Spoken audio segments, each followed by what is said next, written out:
applause for Monica Rial, Jad Saxton, and Brittney Karbowski. How you doing, Supercon? It's still Saturday. It's not Sunday. You got to be a little louder than that. How you doing, Supercon? Y'all ready to talk some anime? All right. Oh, yes. It's Sorry, all right. we're a little late. We were signing, and then we got really distracted because John Barrowman was singing in his panel. And so we've all done musical theater, and so we stopped and we were like, what is that angelic sound? Now we had to watch just a little bit because he was pretty awesome. All right, so why don't we start down the panel, just introduce yourselves and, go ahead. All right. My name is Brittney Karbowski. I have done quite a few roles in anime and other kinds of acting things. And I guess some more known ones would be Soul Eater, Black Star, and Full Metal Alchemist Pride, and all kinds of other ones. There's so many. They're so fun. Misaka. Wendy! Yes, Wendy. Wendy? Heavens, child. You can't even remember your name. I'm so sorry, Carla. Hey, guys. I'm Jad Saxton. I play Carla in Fairy Tale. I play Kana in Miss Kobayashi's Dragon Maid. Yeah. And some other stuff. Yeah. Oh, Hachin and Michiko and Hachin. Anybody? Yeah. So I'm Monica Rial, and yes, I play Michiko and Hachin. I'm also Tsubaki to Brittney's Black Star. I am Froppy in My Hero Academia. Take it, that's a big show. And I'm also, this might hurt, I'm also Bulma in the Dragon Ball franchise. And I have a super exciting announcement that was just made last week, and I'm totally stoked, and so I'm going to share with you guys. So I'm in a new show from Rooster Teeth called Genlock, and I get to boss around Michael B. Jordan. I don't know if I'll ever get to actually meet him, but I'm just really stoked about that part. All right, so we have a microphone down here. If you guys want to ask questions, go ahead and line up behind that mic. But as they're lining up, how about we talk about how you got started in this? Okay. You want to go first? Well, mine kind of leads into yours-ish. So Brittney and I were both theater actors in Houston, and I kind of started, it was an accident. I was a theater actor, and there was an audition, and I went, and bam, magic happened. And then Brittney and I, many, many, many years later, were doing a production of the Rocky Horror Picture Show. Brittney was Janet, and I was Eddie and Dr. Scott. And one of our directors came to watch us, and he was like, "Who's that girl? She should be in anime." And she was a star. Sorry, I totally told your story for you. That was actually a better version. I think mine takes forever. That's what happened, and it was really cool. It's cool. She was an awesome Eddie Dr. Scott, y'all. I would have liked to see that show. That would have been really cool. Yeah. I also was doing theater not in Houston, but in Dallas, and just through kind of networking stuff, I got an audition for another voice actor who was directing at the time named Leah Clark, and went from there. Yeah, theater, magic. All right, I guess we have questions.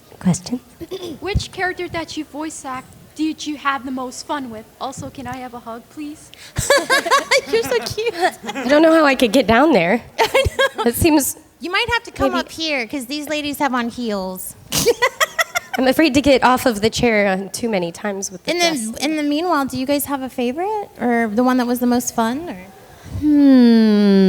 I answer this question differently every time because favorites are hard, but I really like doing Nona in Death Parade. I really like doing that show a lot.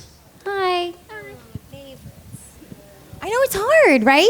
Yeah, because it's like every time you're doing a show, you're doing lots of shows, Right. and you have a favorite of those shows, and your next favorite, the next time you do a group of shows, it doesn't really trump the other one. It's like choosing between your pets or your kids or something. You love them in different ways for different reasons. And I know that's like kind of like a get out of jail free card, but it's hard to choose. I like them all. Yeah. You know. I have a question for you guys. What was the hardest voice for you guys to do? Ooh. Also, I would like a hug. I'm sensing a trend, which we might have to kibosh. Yeah, we might have to like cut the hugs off because we have so many people asking questions. But you can come by at the table later. Yes. Come see us. For hard, I mean, I guess for me it depends. Like if you're talking about like as an actor, which one was difficult? There was a show called Noir way back when. Oh hey, one guy's like yeah. I see you and I respect you. But that was a really hard show because my character didn't say a whole lot and I had to communicate a lot with just noises. But as far as like what's vocally difficult, I play a character in a video game called Tales of Berseria called Bienfu, and Bienfu talks like this. And so after a while, this is fine, but when you do it for 8 hours straight, it starts to hurt a little bit. Yeah.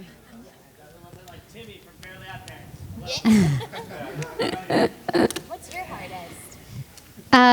Yeah, I think I mentioned this the other day, but I'll mention it again because it was vocally the most challenging for me was a show called Toriko. I played a tiny penguin named Yoon who, it wasn't super gravelly like that, but it was just up so high and like squeezing my vocal cords, like really squeaky and high for long periods of time. Like even trying to do it now is like, why? Why did I ever do that? Yeah, it was like, you know, when you blow up a balloon and then you pull the ends of the balloon apart and that noise that happens, that's what it sounded like and that's what it felt like in my vocal cords. Cool. Let's see. Vocally difficult. Sometimes the not the higher boy characters, but like the Black Star type ones are a little bit more difficult because if you do them for a long period of time, it hurts. You know. But I'd say fun. Let's think. I don't know. I always have fun. I don't ever go in the booth and not have fun. I'm always happy to be there and excited and having fun. I had a lot of fun with Migi. Let's see. And then, oh wait, it wasn't fun. It was challenging. My brain is fried. I'm sorry, y'all. Challenging. Icarus from Heaven's Lost Property was pretty challenging because I have kind of a colorful voice, and she was supposed to be emotionless. So I mean, we had a lot of take 2, take 3, take 10 on things because it was just too much, you know? So it was hard to dial it back. And then actually at some point she starts to gain emotion. So I had to figure out a way to gain emotion but not go full Brittney. So that was difficult, and it was really fun because I got to do it with Bevins. So it was a treat though. Not go full Brittney, I love it. Yeah, not full Brittney. Don't go full Brittney. Don't ever go full Brittney. Just half. Never go full. Hi. I was wondering if, like, what the best bomb left for you guys in the booth was, like, if there was one. Mine was from Brittney. And it's rated R. Oh. So rated R. And I felt it was well deserved because, you know, Carla can be a lot to deal with. Yeah, she just one day, like, I was saying a line and she had already recorded before me, and she just said, "Stupid effing cat," like, but in the Wendy voice and not effing, you know what I mean? I was like, yeah, I deserve that. Yeah, sure. Yeah. I think for me, working with Chris Sabat, who plays Vegeta and a million other characters, that's always fun, and we've been friends for a very long time, so it's kind of fun to mess with each other in the booth. But we did a show called Yona of the Dawn that he played my love interest, Son Hawk. And there's a scene with some honey in it. If anybody's seen it, you know what I'm talking about. That's all we need to say. And I guess he thought it was just as awkward as I did, because he's like licking honey off of her fingers, and it's very strange. He decided to sing a rap song in the middle of this really ridiculous scene. And so instead of it being like this really awkward thing, it's him singing about Barbara, who's got a big old butt. Barbara got a big old butt. And I was like, what are you doing? It made it easier, though, because it's like, well, at least I'm laughing and not feeling totally uncomfortable. What about you, Brittney? Oh, I don't know. What's bombs. Okay, I don't even know if this show ever came out, honestly. There was a show that we did called Mermaid Melody, Pitchy Pitchy Pitch at Old ADV. I don't think it ever got out. It was pretty cool. It was like 3 mermaids and they sing. Well, there was Taro, which was played by Greg Ayers, and he like plays the piano, and it's really dramatic. And there's this super long, drawn-out scene where my character is just in love with him, and he made like a really long fart, and I think it might have been a real fart because it was very good. And it just went under the whole thing, and then right when it was done, it went, and he had like a blushing moment. It was so perfectly timed. I think farts are always my favorite bombs. Like right when people are about to kiss, like the bubbles, and then the. Noted. I will remember this. Please send me fart bombs. I love fart bombs. Thank you. Thank you. I wish I had known that for Maid in the Abyss, man. Dude. Oh. How inappropriate would that have been? I know, it would have been perfect. We could just kind of break that pain that you're feeling inside for that one. Hi. So you're all characters in fairy tale. So besides your own character, who's your favorite? My answer is always Mary Jane. I actually really like Mary Jane as a character. I like her conflict and stuff. I mean, that's what's hard is like I tell people Mary Jane is the gift that keeps on giving because every time you think she's got all the voices she could possibly have, she gets another form and I have to come up with another voice. So yeah, Mary Jane's pretty rad. Although I don't know, I think Wendy's fun, but if I was going to if I was going to go to the other side, I'd probably want to be like Spike. Yeah. Or Loxus, or somebody that's like, just to be like a dude, because I would never get cast as that, but in my head, I'd be awesome at it. Yeah, my favorite. Oh, I think I might have just. Okay, it's fine. Everything's fine. Everyone, calm down. Okay. I love Panther Lily a lot. Yeah. I love Lily. Happy's great, but just come on, listen to that Panther Lily voice. It's great, yeah. Thank you. Okay. Hello. Hi. Hey, so here's an interesting question. So how is important with working with women, especially in the anime industry, especially that women are an important role in the workforce, and since, and the best thing about anime is that you do have to hire women to voice female anime characters. So what do you think, and how do you think it's actually beneficial for women to actually voice an anime? I think when we started, now granted I started voice acting 20 years ago. Yeah. So 20 years ago, I know, I look so young, right? I'm kidding. Well, no, 20 years ago, the roles were very different. 20 years ago, it was a lot of women being saved. You might have a female captain every once in a while, but it was very much like the dudes are the main characters and the girls just, are saved, or they're all whimsical damsels in distress. And it started to slowly change with shows like Noir and Princess Nine and things like that, Excel Saga, where the women were starting to come into the forefront. But now, if you look at the way that Super is done, even in comparison to Dragon Ball Z, everybody's afraid of Bulma. The destroyer, the freaking destroyer of worlds is afraid of Bulma, not Vegeta, not Goku. So I think that what's really cool is we're seeing more shows come out, and we're seeing female characters get stronger over the years. And shows like Yona of the Dawn and Dragon Maid and all these shows that are very female-centric, and they're strong female characters, and I think that that's awesome. That's a nice change. Yes. Agree. Hello? It's Taj! Okay, I have a question for all three of you. Answer however you want. And Monica, you already know what's up. I gotta ask anyway. Now, in case you guys haven't really noticed this or not, there are a lot of Facebook fan groups as of late. So, how do each of you actually feel about that? I should preface this with, this is Taj Mitchell, everyone. If you go to the Fans of Monica Rial on Facebook, he is my head moderator. He's the one that makes sure you don't see any bots or porn. Thank you, Taj. So yeah, he's basically asking about Facebook fan groups and all that, and how do you feel? There's some, I know, I'm one of the moderators in mine, so I have kind of a say in what's going on, but do you guys have Facebook fan groups, and how do you interact with them? Yeah, and I've also met at a convention the person who kind of started it, and I'm a moderator on mine as well. And he always runs a really clean page and really fun page and does contests. So, I'm down with that. I don't know about any other ones that are not kind of sanctioned by me or not have permission by me. So I'm cool with it. It's fine by me. I only know of one. It's the Fantasy Ninjas one. But yeah, I'm totally down with it. It's nice. It's a nice place for everybody to go and talk anime and stuff. Yeah. Well, that's all I need to know. Thank you very much. Thanks. Hello, ladies. Hi. Quick question for Monica Rial. Earlier this week, I've been discovering this new anime called Cardcaptor Sakura Clear Card. And a couple of days ago, I also read on the internet that the voice for Sakura in the dub is voiced by you. So I have two quick questions. The first one is, can you do the voice really quickly? Or is it... Yes. I'm trying to think of what Sakura would say in this moment. Hi, everyone. I'm so excited to be at Florida Supercon. Is Shauron here? Because, I love Shauron so much, you guys.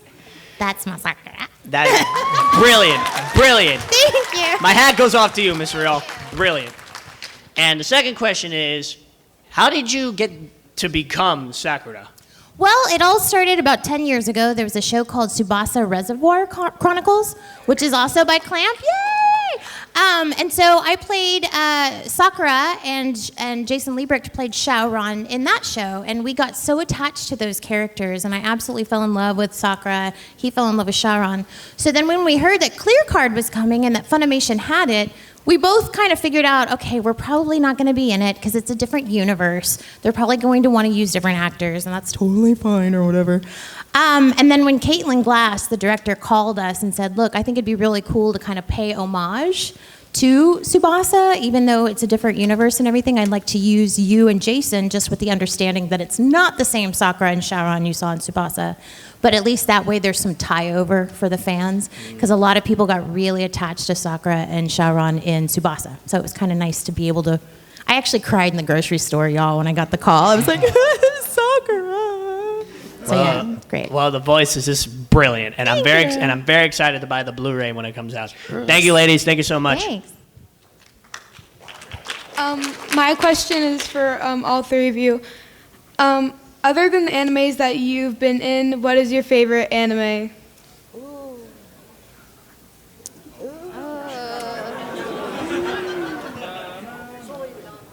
Okay, so my favorite anime movie of all time, and it's really creepy. So how old are you? I'm only 11. Yeah, don't watch it yet. It's really creepy. Who here has seen A Perfect Blue?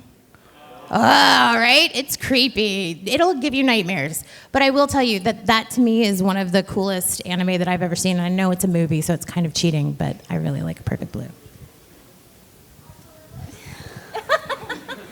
Just choose from the millions out there. I know.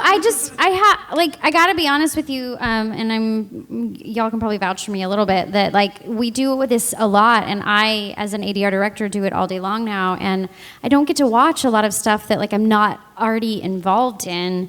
So I don't know. I don't have a good answer for you. Maybe Attack on Titan.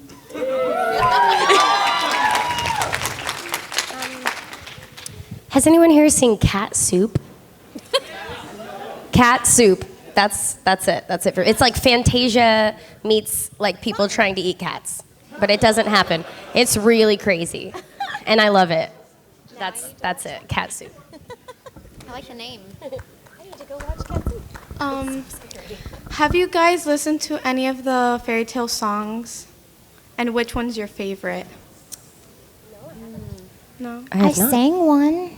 That was fun. I sang the Coming Home song at the Guild when everybody comes back and she gets on stage and Mira Jane sings that song. That was actually me. Oh, yeah. But here's a funny little bit of trivia. I had gallbladder issues, and I was trying really hard to keep from going into the hospital, so I was trying to I'm going to power through it. It's fine. I'm going to keep my gallbladder. So the whole time I was singing that song, I was in front of the microphone, like digging the water bottle into my gut to make it not hurt. And I'm like, I'm going to sing pretty like Mira Jane. So poor Brina was like, can we do that again with less pain? So that one's my favorite. I do like the very Celtic songs too. That's my answer too. I love all the Irish music in that show. It's really fun. Makes you want to go out and beat up people. I thought you were going to say like step dance. No, it inspires violence in Monica. So. Thank you. Thank you. So here's a question you probably get asked a lot.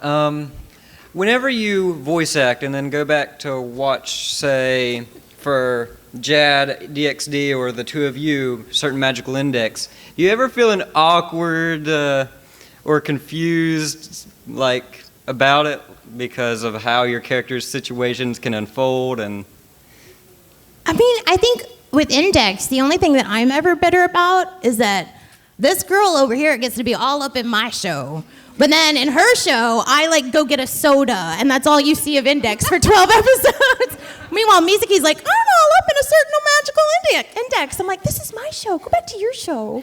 But no, I mean, I love the show, and I'm super excited that there's another season. I'm totally okay with if you're in it. It's fine.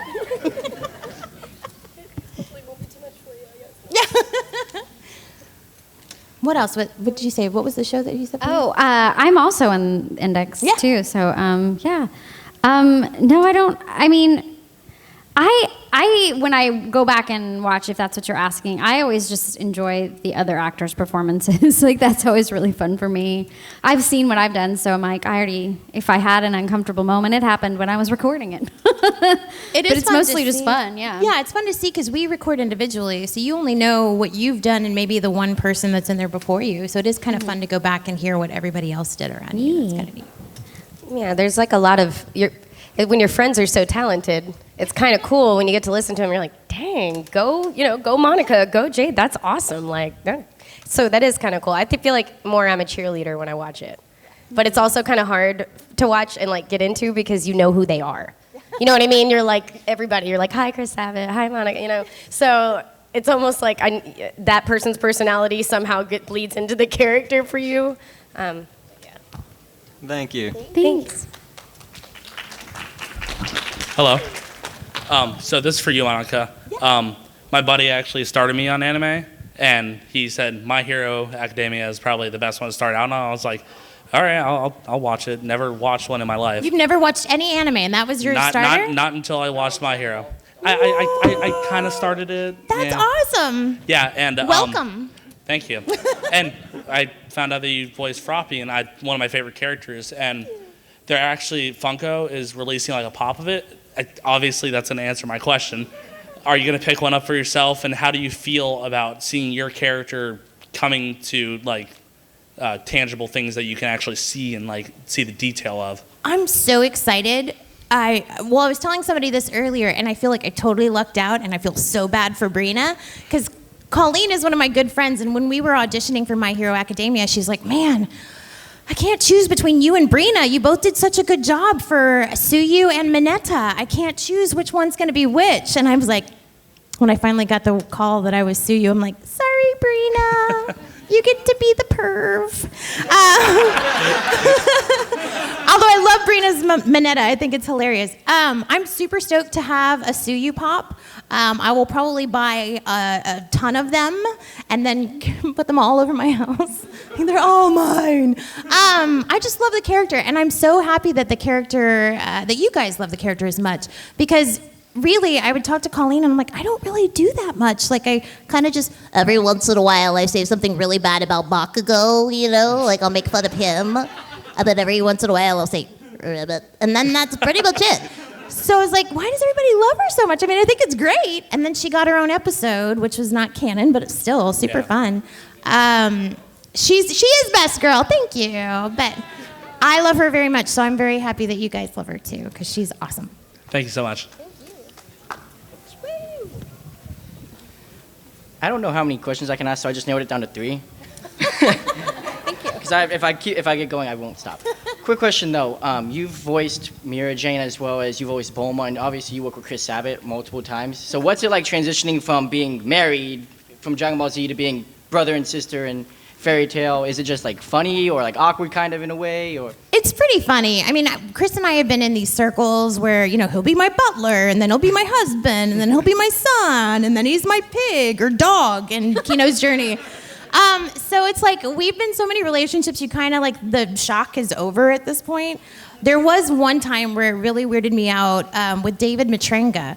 We had finished Watamote, and he played my brother in Watamote, and right after that we went into Maid Sama, and in Maid Sama he plays my love interest. So I had to go from hearing David's voice and being like, okay, that's my brother, to, okay, he's hot. I still have residual brother feelings. So that was the only time it got weird. But usually, like, it's funny if you think, even with us on stage, like, all of the different, like, if we all wrote it out, it would sound like a really, really sordid soap opera, you know? Also, second question. Fairy Tale, I know it came to an end for a little bit, and then the second movie came out, Dragon Cry. What was it like being able to come back together to film a movie after, like, being off air for a year or so? Loved it. I really loved Dragon Cry. I just thought it was awesome. Really, it's like some of my favorites. I tell everybody that comes up, like, have you seen it? You need to go see it, but you're gonna cry, so just have some tissues. But it is, yeah. It was really cool. I mean, crazy stuff happened for Carla in Dragon Cry. Unexpected things. Yeah, I really liked it. I got to go to that premiere, which was really fun, which is always really cool when you get to do like a kind of actual movie premiere and see it in the theater. So that was really cool. All right. And then last question, I promise. What's it like when you see your character? So say, like, for instance, with Wendy, she unlocks the Dragon Force, and then sometimes you just wonder, why haven't you used this yet? Like in certain fights, like, for instance, like with the tournament, there's different things. Same thing with Mira Jane. There's sometimes you wonder, like, why didn't you just go, like, the strongest demigod mode first compared to just getting your butt handed to you and then unlocking it? Well, I think with Mira Jane, this is why I'm so excited about the next season. I don't know what it brings, but I feel like with Mira Jane, what's happening in the Fairy Tale Guild is everybody's keeping her calm. Like, because they kind of know, like, when they asked Hiro Mashima who would win in a fight, Urza or Mira Jane, and he said Mira Jane. So I kind of feel like they're trying to keep the top on that pot before it explodes. And so I feel like if she were to go full on in her S-wizard form, she might actually turn bad. So do a Vegeta, you know? And I don't want her to do that. So I think it's interesting to see what happens, but I think she's trying to keep herself calm. What about Wendy? Why doesn't she use her power and just like whoosh? I don't think Wendy maybe realized she had it yet, because she starts out so not confident in herself. You know, she's very powerful, but all she's doing is apologizing and saying sorry all the time. And Carla has to kind of mother her and nag her to get her to do things because she's not confident in herself. But as the show goes on, she becomes confident and independent and stuff like that. So maybe she needed confidence to access that. I think I would think maybe that's it. All right, cool. Thank you. Yeah. I got you. Oh, you're like so small. I have a question. Oh, wait, Ashley, don't.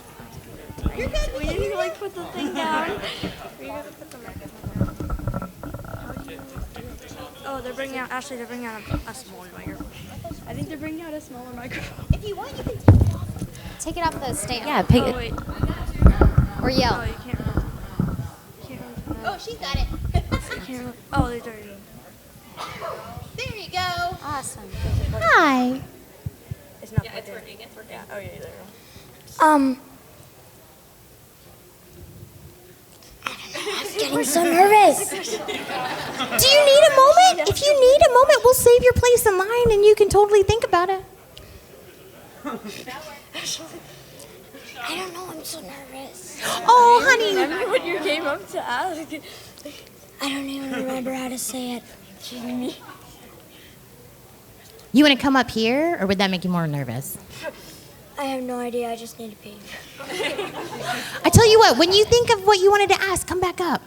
Alright, just because I'm up here now. If you guys could be in any other guild besides Fairy Tale, which one would you be in? Well, definitely not the Kate Shelter Guild. Oh gosh, what was the name of the guild that Gajil and Juvia were in before they switched? Phantom Lord. Phantom Lord. I would have liked to have been a Phantom Lord. I got to adapt those scripts, and I really liked writing for Monsieur Soul. I got to use my little bit of French that I know. So I would have liked to have been in that guild. We could speak French. It'd be awesome. I don't know either. I would never leave Fairy Tale. Fairy Tale forever! They're fairy tale diehards.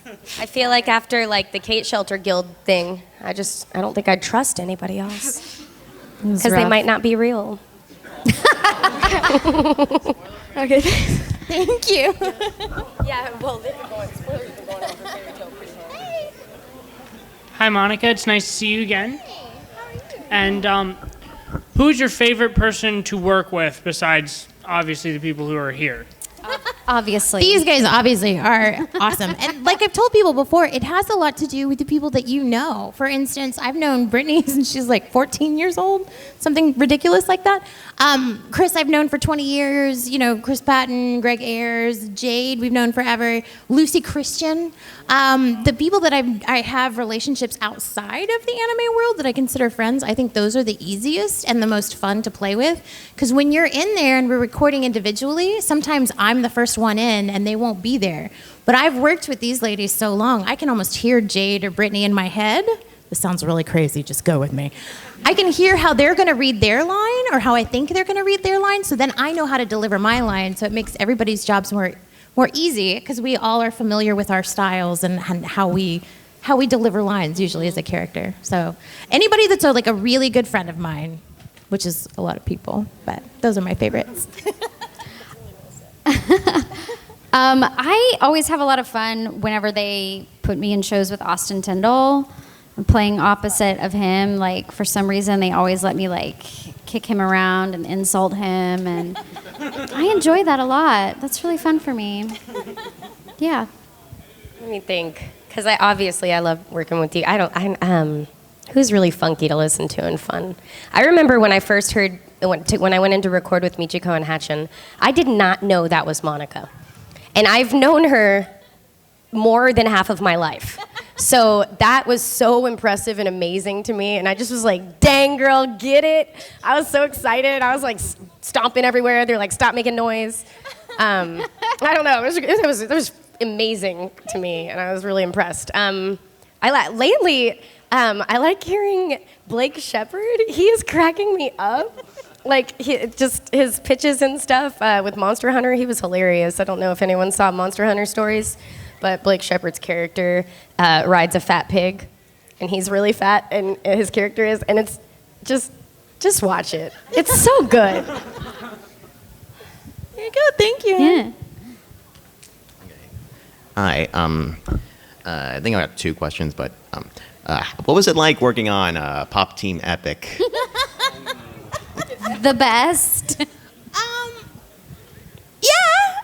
It's weird. It's real weird, y'all. Who's watching it? Who's seen it? Who's seen Pop Team? Okay, if you haven't seen Pop Team, it is on Cartoon Network on Toonami on Saturdays. It's weird. I had a great time working on it. I loved it, and I mean, when it came out, like, and I found out who was directing, I reached out because I was really excited about how weird it was, because I loved how weird it was. And then I got to sing. We dubbed the songs, and so I got to sing with Caitlin Glass in the like Earth, Wind, and Fire remake of Pop It Together as those characters. It was real fun, y'all. It was really exciting, and like it's so random that it was fun to do, because you were like, oh wait, what are we doing now? Wait, what? With who? What? Plus I got to do it with Lucy, and that's always fun. Yeah, I'll never think of Marilyn Monroe the same way ever again. That's all I will say. If you haven't seen that, I'm in episode 5, and it's me and Jeremy. You and Jeremy. Okay. And there's a scene where they just say, Marilyn Monroe! And my character is like, and her head is like moving around the screen. I'm like, all right, I'm just going to go with this. But yeah, it's fun. It was definitely different. Okay. What's been like the biggest changes to your work schedule from previously working on like a bunch of episodes at once for DVD release and then going over to broadcast dubs? Well, I mean, the main difference is we go in weekly now. So like before we would have like, they'd call and say, hey, we're going to need you for 14 hours for all 12 episodes of this show. And then you'd have like a month and a half to decide where you wanted to do your 14 hours. Whereas now they'll be like, hey, we need you for 8 hours on Tuesday for this one episode, or for 18. And that's the other thing. You go from studio to studio. We used to just like finish a show, go to maybe another studio that day. Now you like studio bounce because everybody needs you for their little bit that week. So that's been a change. What else for you guys? It's been exciting because there's been more work. Yeah. More to do and like more roles to play around with and more shows coming in. So it's kind of added in that way. But yeah, it does make it so that sometimes you feel like you can never leave. You can never go on vacation or do anything ever. Yeah, so you got to be careful because it is like a weekly broadcast type situation, and every 3 months, all new shows come out. Yeah. You got to be available. Like I have to know that I need a babysitter one day a week. You know. Mm-hmm. Okay, cool. Thanks. All right, we got 10 minutes left, so let's try to keep it to one question per person. All right. Well, this is another question that I have. So this is compared to the studios of Funimation and Sentai Filmworks because I know you guys did some voice acting roles, especially my favorite ones, especially Monica, you especially voicing Sue in My Hero Academia. Love that girl, man. She's awesome. Mikoto Misaka from A Certain Magical Index. And also Kana from Dragon Maid, which is very cute and lovely.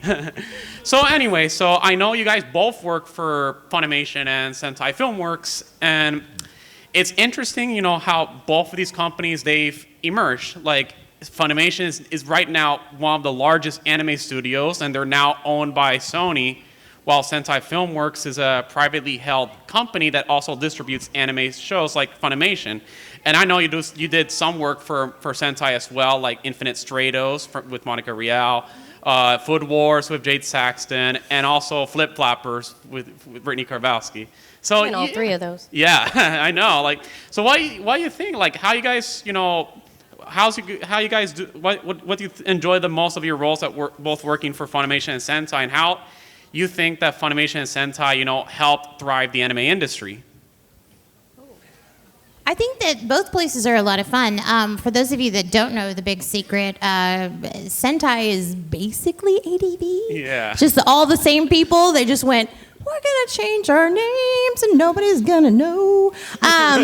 So for me and Brittney, that was home. That's where we started. That's kind of like, that will always be my home studio, no matter how much I do at Funimation. That's kind of like, you know, but Funimation did save my hide because then when ADV kind of went, they're like, hey, you want to come up here? I'm like, yes. Yeah. So, I mean, I think both are great. I'm glad that they're both prosperous. I think that competition in the market is good. We need as many companies around as possible so that you guys get the best deals and the best prices and all that stuff and the best anime.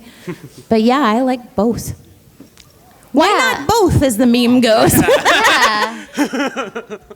I like both. I think they both have value, and I mean, for me, I'm an actor, and I go where the acting gigs are, and I like to play characters wherever they are, and it's all good people. It's all the same people a lot of the time because it's so in Texas. It's not too much of a drive from Houston to Dallas, so it's not bad at all.